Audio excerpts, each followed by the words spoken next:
Hello, Subash, team, Alok. Happy Monday. Hello, Alexis. Hello, everyone.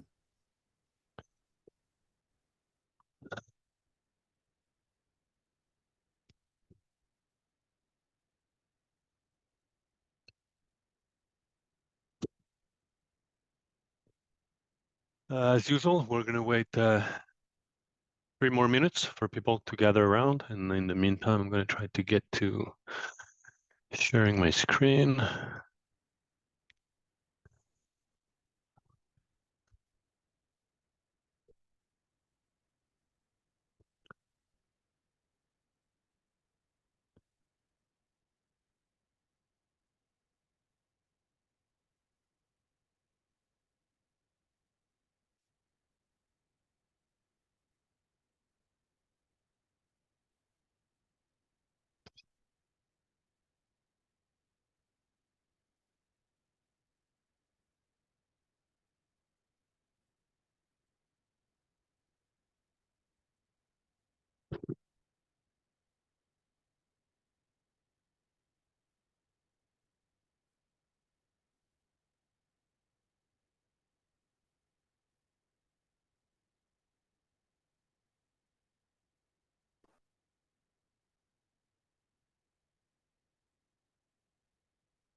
Hello, everyone. As I mentioned a minute ago, we're waiting 1 more minute for folk to gather, and we'll get started.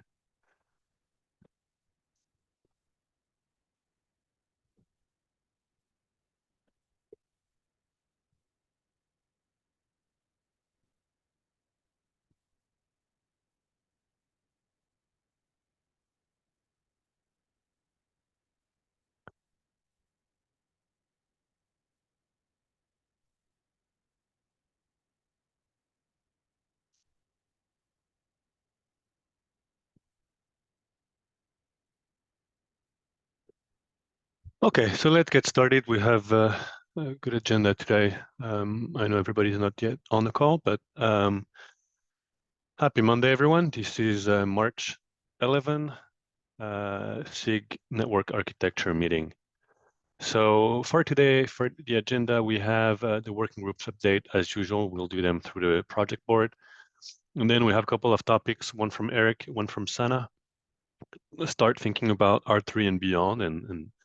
And as I mentioned last week, we would definitely want to start building a roadmap towards how it could look like. And then based on that roadmap, maybe define some scope and trickle down some deliverables and be ready for when R4 comes in the picture. So with that, let's get started. Or should I rather ask before, is there anything someone want to add to the agenda? Let's get started. So I'll go with probably Tim, if you're on the call. I don't know what your name got dropped from here. Can you provide us with some updates on the working group 2, please? Yeah, sure. Just a quick update because really nothing much has progressed. We did work on it. We've got our user stories that we're still trying to get completed. We've got 4 of the 7 completed. We're working on the cluster use cases now. We think we're getting close to the crate cluster. There's still some outstanding issues. We were hoping last Wednesday to resolve them, but we did not. So we're going to make a go at it for this Wednesday to get those ready for scoping. I think once the cluster ones get scoped, the other 2 should go fairly quickly. After that, we'll start looking forward to finishing up some requirements that we said, a couple of items that we wanted to do in preparation for release 4, and then also start looking at the roadmap further items. But we were trying to get the use cases out of the way first. Sweet. All right. Thank you, Tim. Any question, group, for what's going on in the ORAN working group or Yeah, working group 2. No question for team. Great. I have a bunch of questions, but I'm going to keep them for the call on Wednesday. But that's good. Yeah, thank you very much, team. So let's go and do we have Kieran on the call? We do not have Kieran on the call, so let's go to Subhash. If you're on the call, can you provide an update on what's happening in Working Group 5? Yeah, sure, Alexis. So actually, last week we postponed our meeting. I hope I'm audible. Yeah, we can hear you. Yeah. So last week, actually, we were supposed to have a session from the WIM, but there was not much audience, so that's why we postponed the meeting to the next week. In the upcoming week, we will see around the NFT infra and how K form. So how that could impact our two user stories that we need to analyze it. And after improvising, we will go to the work group 3. So as we were discussing in the last meeting of the SIG one, that this week you wanted to go through those two user stories. But yeah, actually we already that is in a review state. Means we got a review comment, and we need to improvise after discussing within the group, and also we need to check how NFT infra could play a role there. So that's why it's like we will work on it, and yeah, once it comes into the good shape, we'll go to the work group 3 for the review. Okay, thank you. Thank you.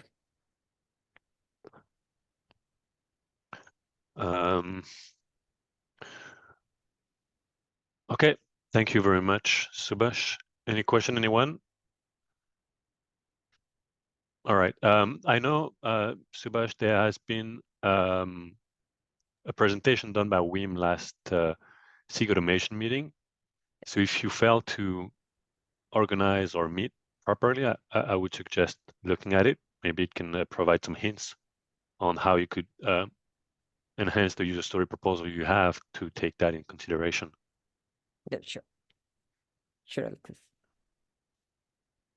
Okay, thank you. Then let's go on architecture, scope, and planning. The bulk of the work happened on the architecture last week. We came up to a point where we have a first draft architecture for R2. And actually, I didn't know we had already one from Eric that you can see here. So that's the one, Eric, I think you did for R1. And last Friday, we worked with the team on one that I contributed to GitHub. Give me 1 second. Right here.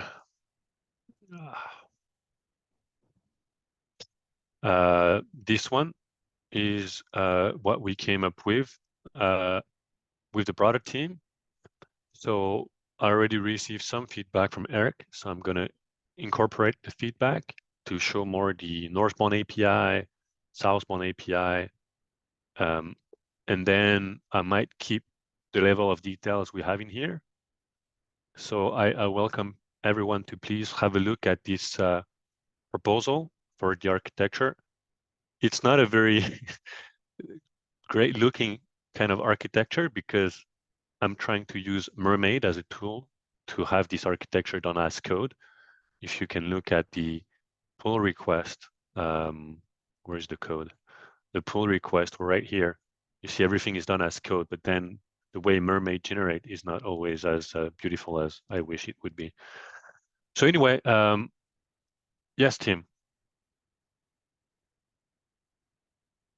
Yeah, there was a couple of things though, because I was trying to do a comparison, right, between yours and Eric's, right? So if you go to Eric's, there was he had a couple of items, if I looked at this correctly, like the token controller. Um, there were some artifacts that he had and repros that he had that you didn't have. That was the only thing I was saying. Yeah. And the way, and he's packaged things a little bit differently. Like, he's got the K8S API, but I believe you mean that's your API column. Different way of viewing controllers versus functions stuff. But you know, there was only a couple of those that I saw with it, right? That weren't in your, and he's got different repos as well, right? So my intention is to take from this, you know, the northbound interface, maybe carve out design time, runtime, although I want us to have discussion on the Friday meeting, and depict probably the southbound interfaces towards cluster and network devices. I don't think I have that properly defined today. And then the components themselves, yeah, absolutely. I'll do a review, right? I mean, what we... Yeah, Go ahead. Yeah, maybe Alexis, just, yes, it was, I think I shared with, I don't know, maybe Sana and others a few months ago. It was just a representation, a different representation, just to, it was for internal use within Orange to try to better understand the various components, but it was not really discussed within the community. It's not intended to be perfect. I mean, just to show, I wanted to outline, let's say, the typical northbound interface, how we can consume Nefio, because most of the time people believe we can consume Nefio only with the UI, but there are many possibilities to do it. I wanted also to show the design time. It's with my own app experience. It's also good to see that we have some kind of tools much more on the design phase.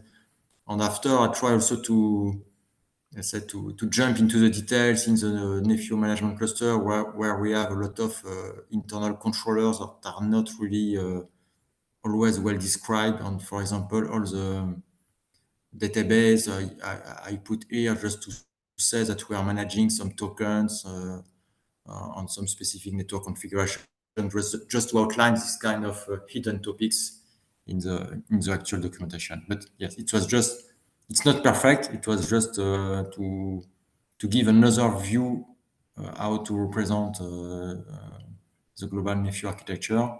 But I share with you too for inspiration that obviously it is not, yes, perfectly aligned with what is in current Nefio release. And I think that's fine. It definitely provides value. And so I will incorporate, so I will work on updating what I created here and get heavily inspired by some of the various things that is in there. So I'm just sharing with the rest of the SIG one that are work in progress. Now you can see where we are. And if you want a low-level detail on the architecture, please come to the Friday call. I don't want to open up a low-level discussion on this now, but definitely I agree with you, Eric. The components that are brought in here, I think, are important to capture in what we want the Nefio architecture to look like. So thank you for sharing this. Ravi? Yeah, one question I had here was, I mean, we have another thread related to coming up with a generic Nefio architecture. This seems to be very specific to R2, right? No, is that, are they kind of, is it the same thread, or is it like, I mean, are we saying that every release, we kind of just enhance the previous architecture? Because in the receiver scope, there's one article, I think there was another document that was trying to come up with a more generic architecture that's independent of a particular implementation kind of thing. So yeah, and that's not the goal here. The goal is to have what is Nefio R2. And then we'll have something similar for what is Nefio R3. So this is the actual Nefio R2 architecture, not something generic. This is to help a user to understand the various components of Nefio R2. And we put some interactions in there. So it's not just an architecture, it goes a bit beyond because of the interaction we introduced. But yes, I hope that answered the question, Ravi. So it's not the generic architecture that has been discussed in the past.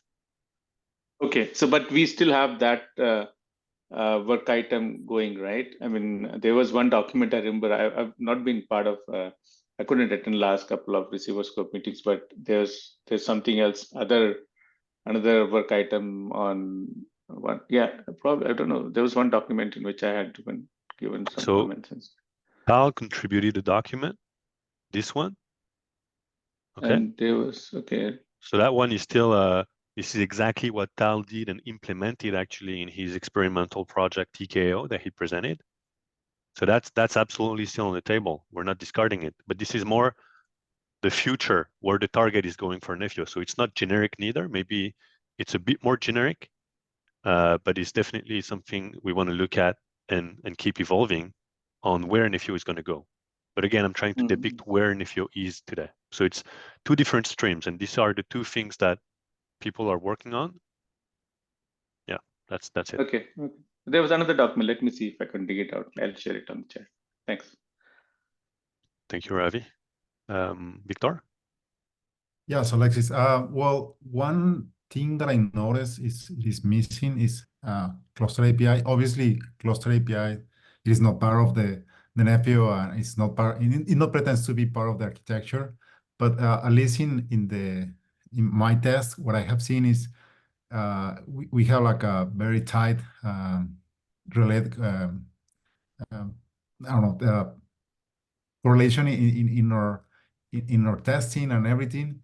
So it would be nice, I mean, start working in the separation of that dependency, because definitely Yes.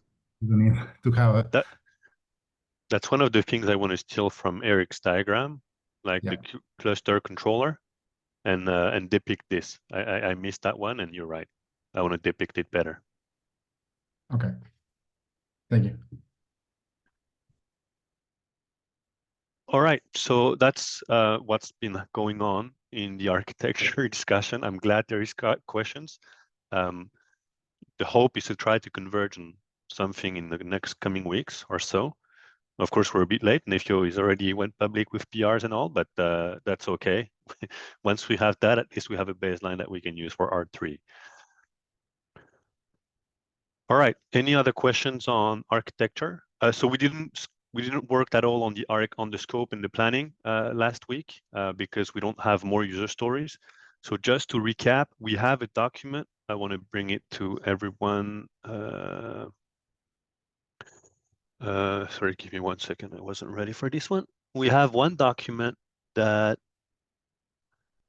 where we are attempting to capture what is the scope, right? It still says RX, but this is what is the scope.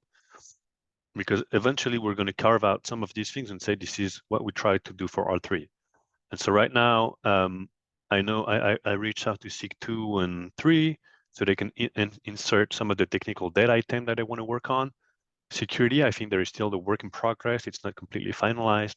And then the various streams of the working group in SIG 1. So the approved user story regarding ORAN, the ones regarding service assurance, and then the one regarding SDK. So that's currently what R3 could look like, should be defined in that document. It's not completed yet, but I think it's a very good baseline. So keep that in mind. If you're looking for what's the scope for R3, that document is the source of what it could be. So I'll leave that there. And we're still evolving this, obviously.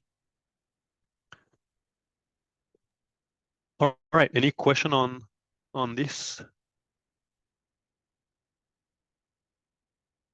Okay, so then let's jump straight into. Hey, oh, Alexis. Tim, So, please yeah, go ahead. just real quick. So, I just have a general question on the scoping, right? 2's in the can. We're supposed to be starting on 3. We don't have clear. When are we going to know what we kind of want for R3? Do we have a kind of like a cutoff of how we're going to do that? I mean, what's the plan to get to an R3 scope? Yeah, so that's where a couple of things needs to happen, right? First, we need to understand what is the technical debt that needs to be fixed. And I can already talk to you about some, right? Like port evolution, I think that's a big topic for R3 as part of SIG 2.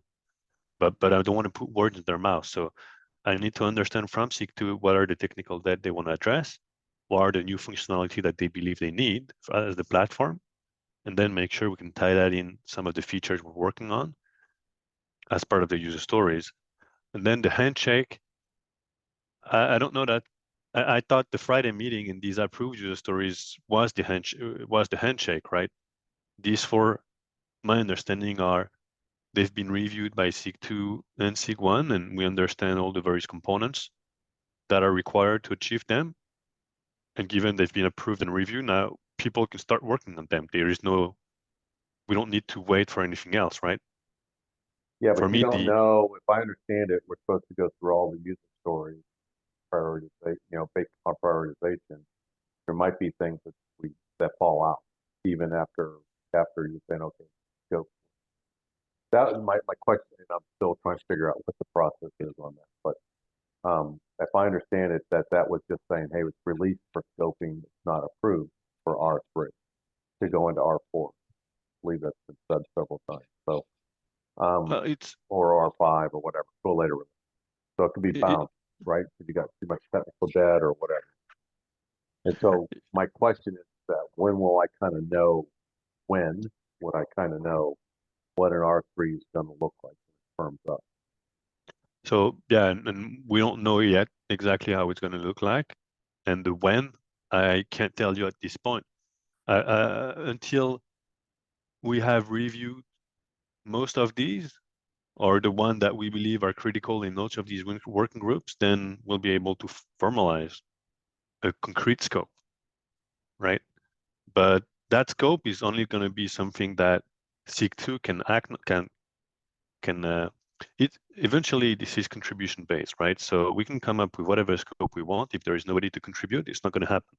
So SIG2 is going to tell us this is what we can chew in the release. If we want to do more, we need more contributors.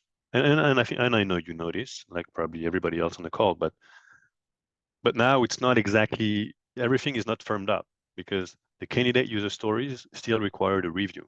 So until that's done, then we can't finalize the scope, but that doesn't mean we can't start working. The work is already happening on the service assurance side of the house in terms of functionality that is required in the platform. Now it's justifying that functionality with user stories is what is happening, but the underlying work is already happening from what I understood. So that's where that's where we are. I don't have a better answer than that for now, team. Okay, so then the guidance that I'm going to provide to the team, to the ORAN specifically, right, is once we do an RX scoping, assume that it's true, start to work, start your next phases on this, and if you get bumped, then you get bumped, right? That's why we'll progress it. Ultimately, we'll be more structured than that, but for the time being, I would say that's fair enough. Okay. Thanks for asking the question and make sure it's clear. All right, so with that, I want to really give enough time to Eric. Eric, last week you said that you will be willing to talk a little bit about Orange experience in managing CNF, LCM, and doing the provisioning. So are you ready to share that today? Yeah. So I'm ready to share, and I share the slides in the drive. Sorry, just me. You shared the slides already? Yeah. Okay, great. So if do you want me to get the slides for you, or do you want to share your screen? You can share your screen if that's better. Yeah. Yeah, I can share my screen. Okay. Thank you.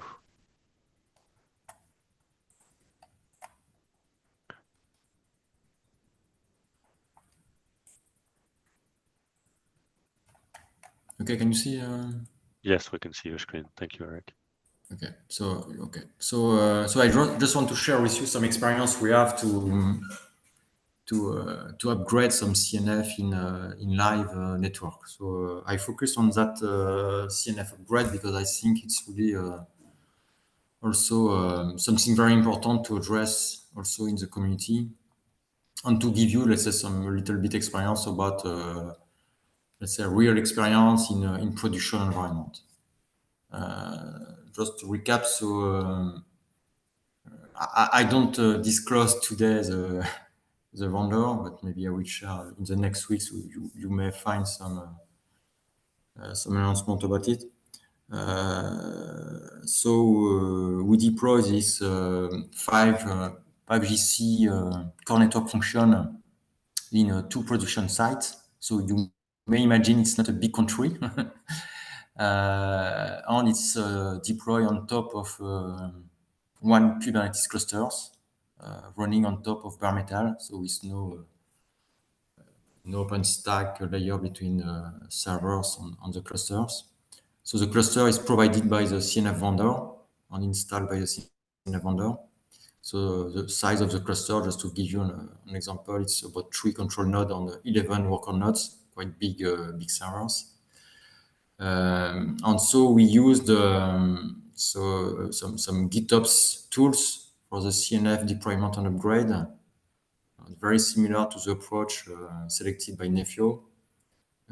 So I will explain it a bit after.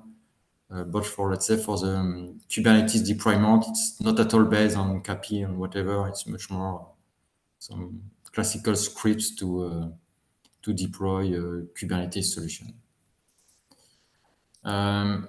Just also to give you some figures, because I think it's important to have that in mind when we are using a commercial network function. It's maybe different from the one we are manipulating in Nefio.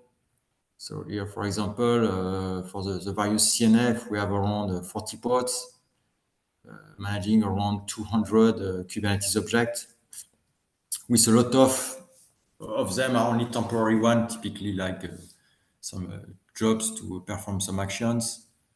And for each CNF, we are managing around 2,000 parameters. Big numbers. But it's a reality today, and with all the vendors we are working with, we are nearly in the same order of magnitude when managing some network function for the 5G core network. Just also to give you some feedback on for example, the time to upgrade. So just to, for example, when we want to upgrade the network function, it takes more time than only deploying at the first time the network function, or mainly because we were quite cautious because it was the first time we did it in let's say in production, where we did the network function, let's say upgrade one by one, and to be sure everything was okay before moving from one to another one, with some kind of, let's say, manual checking between them. For the cluster upgrade, we also have, let's say, a cautious solution where we upgrade the various server one by one. For the control node, it's mandatory, but after, for, let's say, for the worker node, we could have optimized it a little bit, but we decided to go, let's say, smoothly to upgrade it. So when I say we upgrade the network function, that means we upgrade both the Kubernetes clusters and the network function application. So the automation tools we are using. So typically for the network function level, we are using a FluxCD in a centralized management cluster. So typically we have one management cluster, very similar to the one used in Nefio. And we are deploying the network function based on this, let's say, FluxCD solution. And we have also all the manifests stored in Git repos, in various Git repos.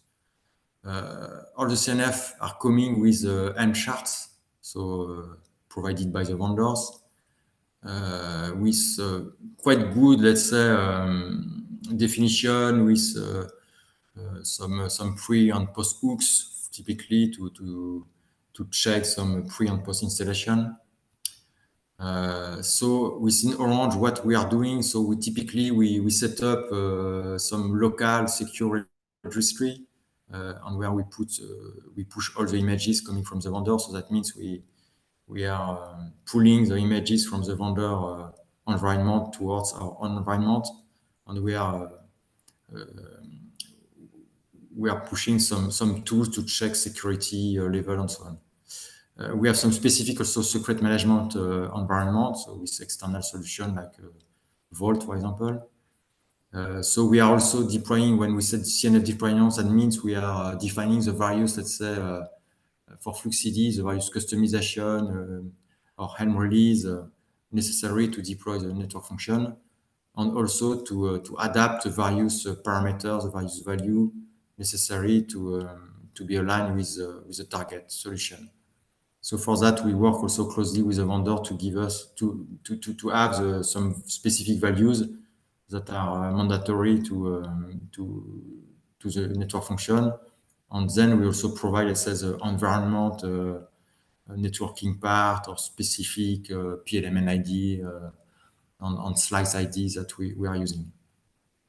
And also we are performing some tests to check that the CNF is running fine after the upgrade. I'll just give you just some examples that we are using Flux with end release and the various controller based on Flux CD. And for this upgrade or deployment, we are using end-based solution.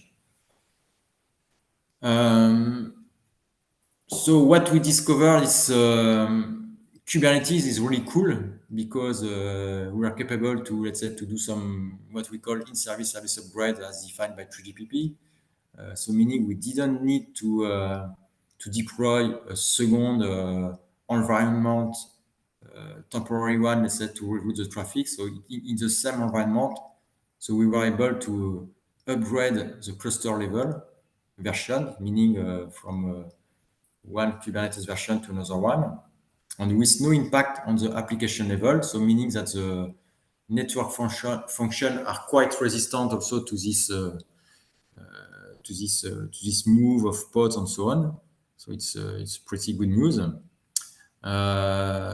So for the network function also, it was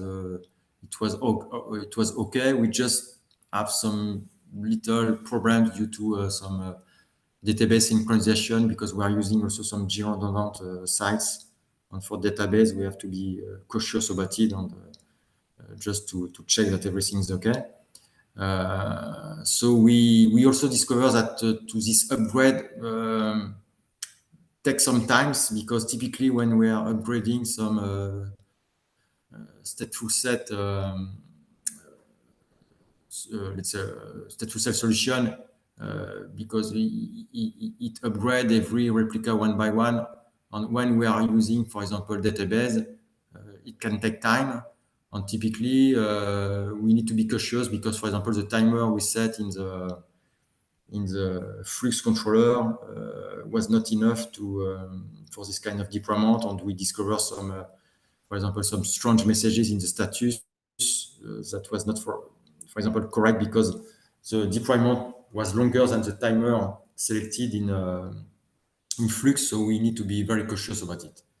But the good news is when you have, let's say, good network function, really quite cloud native design, it's possible, yes, to upgrade lively the network function.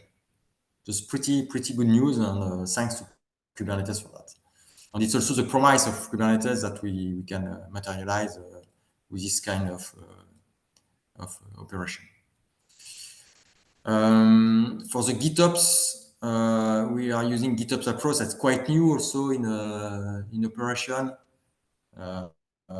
So we are a bit cautious also because it was the first time we performed this kind of, let's say, of upgrade in live network using GitOps approach. So typically, we have always a human behind during all this upgrade period to check that everything is okay, to be able to, let's say, to react if we detect, let's say, a failure or unexpected failure. And I said previously, we need also, we detected that some let's say, specific timer to be adapted due to the delay, for example, to perform the full rollout of some specific stateful set upgrade or some long also deployment.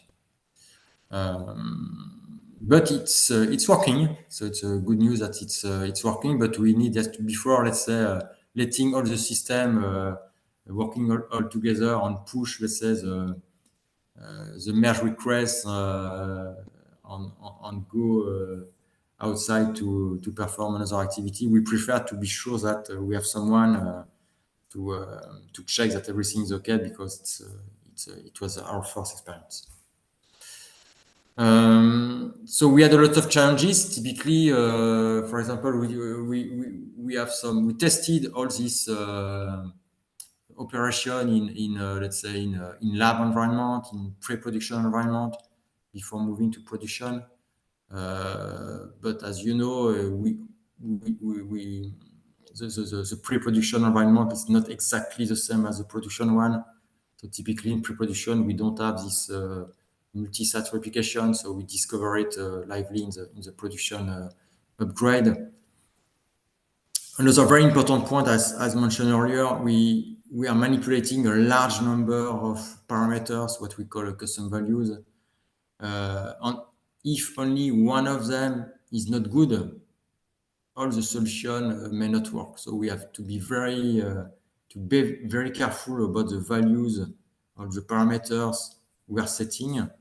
And I think that's clearly an area of improvement for the ecosystems, how to detect that a value will impact the global deployment. And I think we need to work on that. Another point that is important also, it's when you are moving from one version to another one, you may have some, let's say, some new feature, or let's say, or new elements to add in your environment. Typically, if you need to create new intent because you have a new secret to use for your new release, or if you have, I don't know, a new namespace to set up or whatever, we need to have this, let's say, clear information in the release note. And also, I think that's something we mentioned in the Cloud Manifesto, maybe to have something that is quite formalized, that can be analyzed by some automation tools to be able to detect what is the difference between the new release and the previous one. I think that's also something we can work on.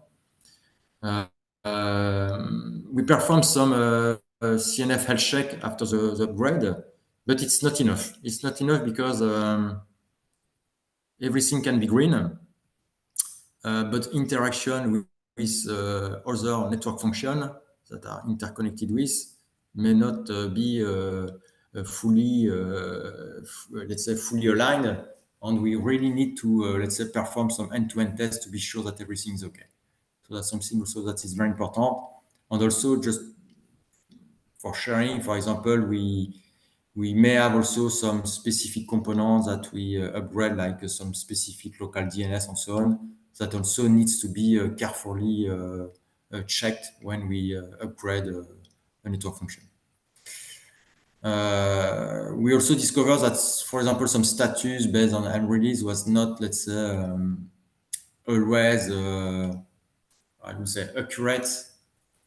Typically for stage2 set, we may have some information that the let's say the release may be okay, while all the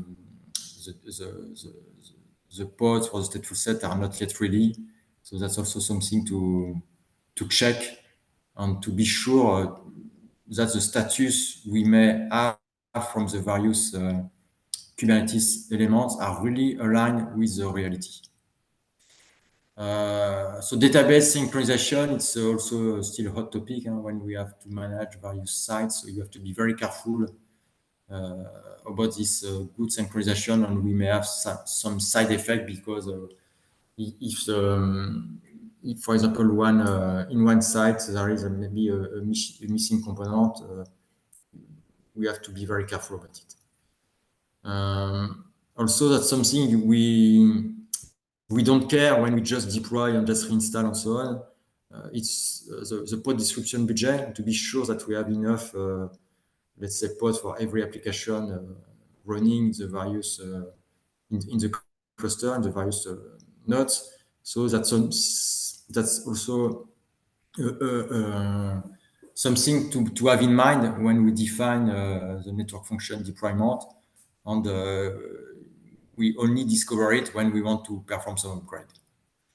And obviously, we need to be sure that we have enough space. That's for migration. Typically, when migrating the cluster, we need to be sure to have enough space to move some pods from one node to another one. So we need to have some free space to accept this migration to perform the upgrade of the cluster. So I added here a few expectations from Nefio on how can Nefio improve this journey and facilitate this upgrade part. So typically we need to have operators that will help us to give a better abstraction, to reduce the number of parameters to manage. So that's something we need to push towards the industry, obviously, because as you see, managing thousands of parameters brings also some errors, and we spend a lot of time to detect these parameters and to be sure they are well aligned with our target environment.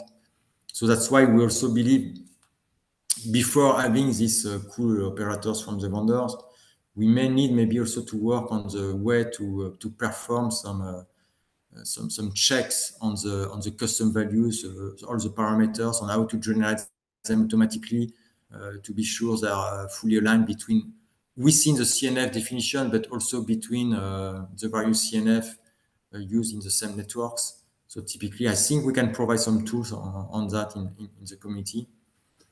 Another point that is for me very important, and I can share with you also we are working on other topics. So it's really to get the status, the status associated with the various custom resource to be very aligned with the reality.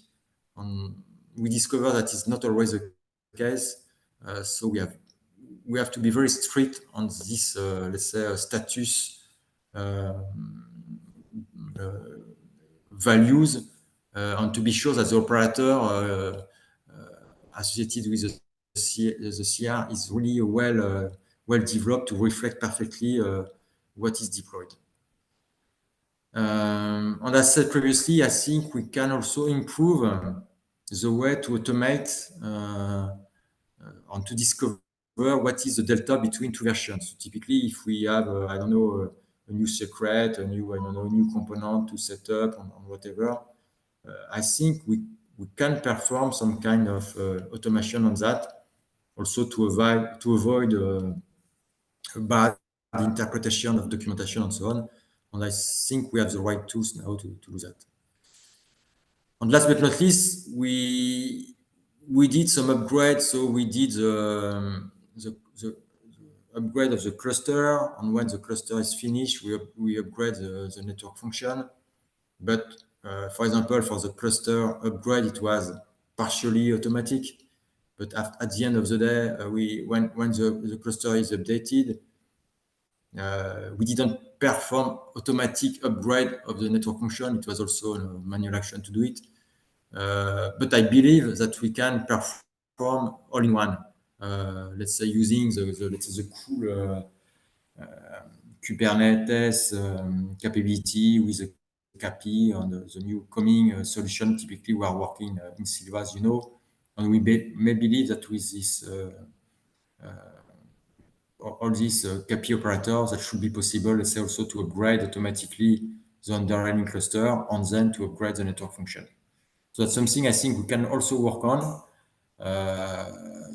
So I just wanted to share with you this feedbacks we may have when we upgrade, let's say, commercial network function in live network, on how we can, let's say, progress all together in the future journey. I wanted to share with you that because I think let's say at the beginning of Nefio, I think it was very important to say that we want to use a Kubernetes framework to both for the infrastructure deployment and lifecycle management or for the network function also. But I think we lose a little bit let's say, objectives on that life cycle management. And I think maybe we need also to consider a little bit more, maybe for R3 or next release, because it's how we manage a network in operation. We deploy once, but after we upgrade our network function at the pace, let's say, of the Kubernetes release. That's the true objective, is to be able to follow the Kubernetes release, to avoid to jump from one Kubernetes release to the next one that is, let's say, after 1 or 2 years. So we really want to follow the Kubernetes release pace, and also to be sure also that at the network function level we also follow this pace. So this is, yes, why I wanted to share with you this experience we had in the last months. Thank you very much, Eric. This is great. First, it's also very in line with what I've been seeing as experience with customers, right? But so before I react, let's go with the hands raised, and then I'll come if I have time. Tal, please start. Yeah, same thing, Alexi. This is very valuable. I will say nothing is surprising to me, but it's very good to have this written down from an operator that we can reference. A few general comments. There are things here that have to do with scalability, which for those who don't know, I'm trying to bootstrap a scalability task force in SIG 2. It's very, very nascent right now, but I will definitely add this to as a reference document. I want to zero in on this slide about the pain point regarding the custom values check. So this is under a topic I generally call validation, right? And I have a proposal that tries to solve some of this. In particular, I think it's a very important issue, right? To make sure that nothing, because we can automate validation, right? We have all the semantic knowledge. We don't really do it, right? We can do validation, and I separate it into, I think we need two kinds of validation, something that I call partial validation and complete validation. Complete validation we can do for things ready to deploy, right? We can make sure that all the properties are set and within the correct values, and going beyond schema validation into actual semantic validation, making sure that the attributes are within certain envelopes, etc. Even policies can be added there, for validation. Yeah, sure. But there's also an aspect of partial validation, and this has to do with blueprints. Blueprints don't have to be complete. The whole point of blueprints is that they're a starting point and they're not ready to deploy.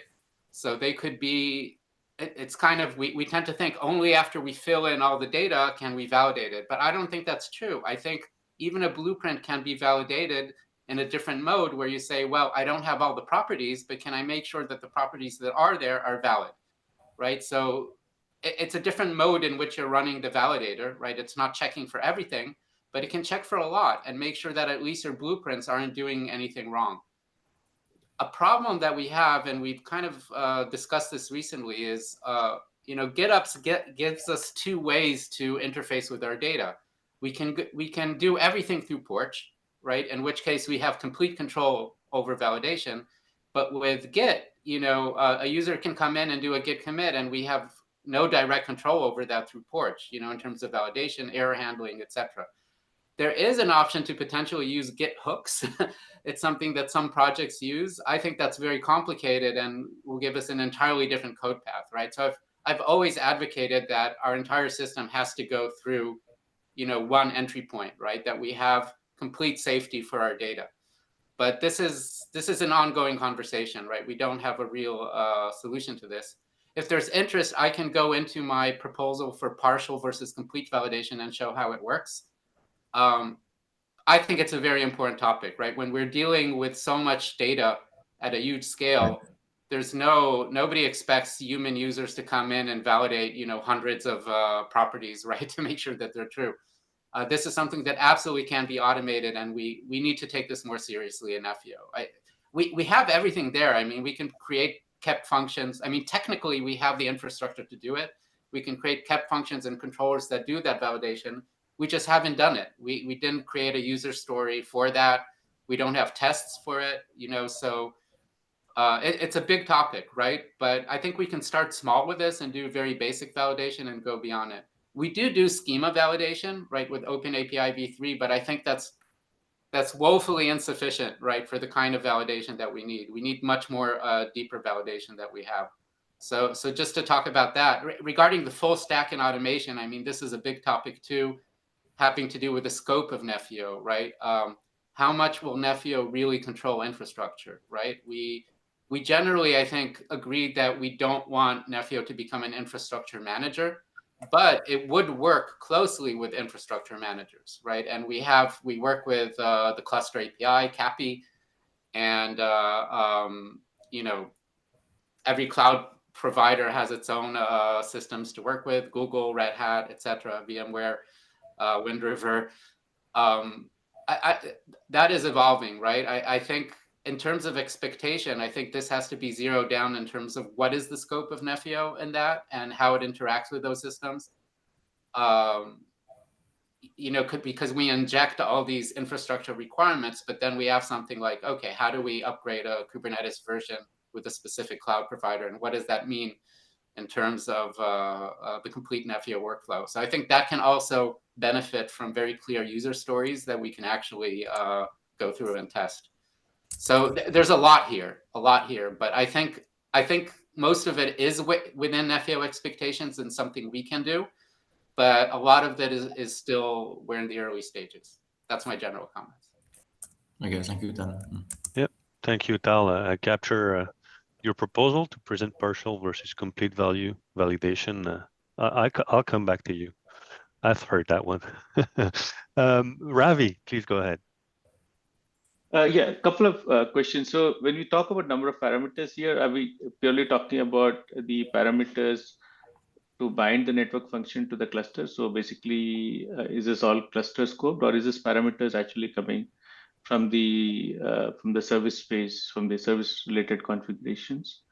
It's typically when we deploy a network function, you have a bunch of parameters. As you see, we have around 40 pods per network function. So for each pod, you may have 10 to 20 values. So the values are these values are you have some values for networking part, for let's say D0, D1 part for the various components and so on. So it's a mixture of all of them. So that's not only linked to the cluster. It's really to also some parameters, let's say application level, and so on. So all these parameters need to be filled, and we have a large number of them when deploying a commercial network function. It's really very different from the one we are using in open source community. Okay. No, because right now the only thing, at least the one scope that we handle within Nefio is on the networking side, on the IPAM side. So I think it'll be good to kind of have that classes of parameters, and probably each one could be, a kind of a problem scope we can address. The other question I had was mostly on, because you said bare metal, right? And I think the two other kind of the streams for Nefio is also related to the infrastructure management and the cluster management itself, because this scope I would see is more on the network function management. So, is that on zero touch provisioning and all that stuff? Is that also within, I'm not sure how you are addressing that at your end, but is that something that you see if you can address as well, because it's within that scope, right?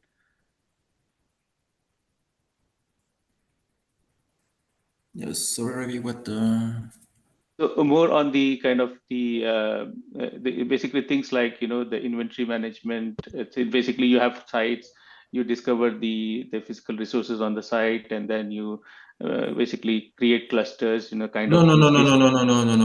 are not yet there. No. Today it's very static. It's network function will be deployed on one dedicated cluster. We are really not yet there. It's okay. Today it's a very core network function. So in our networks today, for example, when we deploy 5G core network, 5G SA, let's say core network, we have a limited number of sites where we can deploy this network function.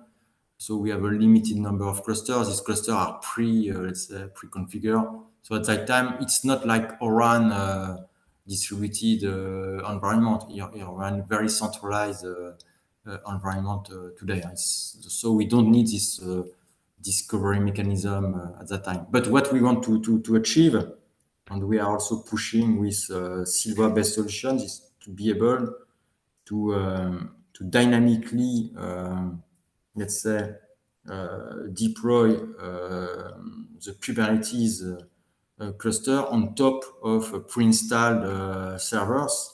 So as a result, we may be able, let's say, to dynamically deploy this cluster and also be able to easily manage the life cycle of the Kubernetes version. Because when we deploy OpenStack in the past for virtual machines, in operation, it's not easy, let's say, to upgrade OpenStack version from one version to another one. We need to have a complex mechanism to stop on one server, to migrate VM and so on. So it was not really easy to perform. So while with Kubernetes, we believe that it should be easier to upgrade Kubernetes version. So I think we have proven that it's possible. And we want also to reuse the same mechanism as the one used for the network function to manage the underlying infrastructure. So that's why I think Nefio foundation are good. And we are also, so within Orange, we are also pushing to use this kind of approach also for the infrastructure layer. So typically based on CAPI also, CAPI solutions. So that's our target. But we are not yet there because today we are deploying network function mainly based on cluster offered by the CNF vendors. So we need to cope with that today. But in the next future, we hope to have a common infrastructure to host the various network functions. Okay, Thanks, Eric. Just before wrapping up, there is Wim, if you want to go up, and then we'll wrap up. Yeah, thanks, Eric. Very useful. So I had one question on the parameters. I'm assuming at the moment that they are mainly coming from the Helm charts. Is that correct? Yeah.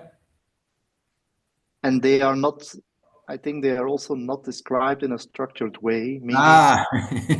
Yeah, I see your comment. Is that correct? Yeah. Because I think, I posted a comment on the chat because for me, that's one thing that has to be changed, right? So it's because, okay, you have all these parameters, but nobody is describing what they are about. So I think the first thing that we have to do as a whole, as a group, is to have a description or a structured definition of these parameters, right? Because once you have that, the way to do validation and checking whether they are complete or whether they are changed and stuff like that is going to be a bit more easier and straightforward. And then secondly, I think you said also that some of the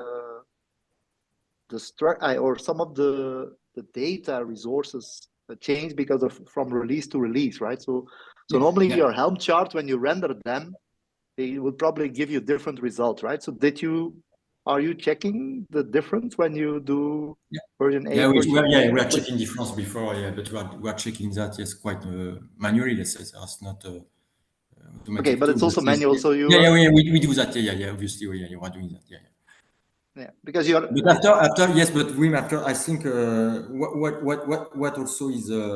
because the problem with Helm chart, as you know, we template everything, every parameter.